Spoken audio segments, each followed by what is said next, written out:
సత్యకుమార్ గారు గెలిచిన శుభ సందర్భాన ఈ బొడ్రాయి వినాయకుడి దగ్గర 101 టెంకాయ కొట్టి మా వార్డులో 15వ వార్డులో ధర్మవరం ప్రజలందరూ వాళ్ళందరి ఆనందమే మా ఆనందం అని ఇది మన సత్యకుమార్ గారు పదే పదే అందరికీ పబ్లిక్ మీటింగ్ లో కానీ ప్రతి ఒక్క దాంట్లో కూడా ఆయన ఒక్కటే మాట అంటున్నాడు, ధర్మవరంని అభివృద్ధి చేయాలా. ఇన్ని రోజులు మీరు కష్టాలు పడినారు, ఇన్ని రోజులు కష్టాలు పడినది వదిలిపెట్టేసి ఈ రోజు నుంచి మనం అందరూ మన ఊరు మన చేనేతలు కానీ ఎస్సీ ఎస్టీ మైనారిటీ అందరూ పూర్తిగా ధర్మవరంలో ప్రతి ఒక్కరూ బాగుంటారని ఆయన చెప్పమన్నాడు. ఆయన ద్వారా మా నోట్లో మేము చెప్తున్నాము, రాబోయే కాలంలో ఆయన మినిస్టర్ అయ్యే ధర్మవరాన్ని అతి పెద్ద అభివృద్ధి చేస్తాడని చెప్పి మనస్ఫూర్తిగా కోరుకుంటున్నాము.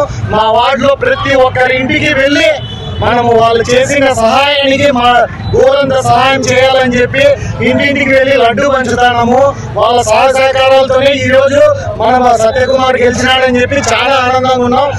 ఈ విజయం ధర్మవరం ప్రజలది, మనది కాదు, ధర్మవరం ప్రజలది అని చెప్పి పదే పదే గంటాపదంగా చెప్తున్నాను.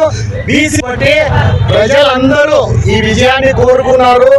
మూకముడిగా ఓట్లేసి మమ్మల్ని గెలిపించారు. మాతో పాటు సత్యకుమార్ గారిని అదే చంద్రబాబు నాయుడు గారిని గెలిపించడం జరిగింది. ఇది అందరికీ శిరస్సు వంచి ధర్మవరం పట్టణ ప్రజలకి నియోజకవర్గ ప్రజలకి అందరికీ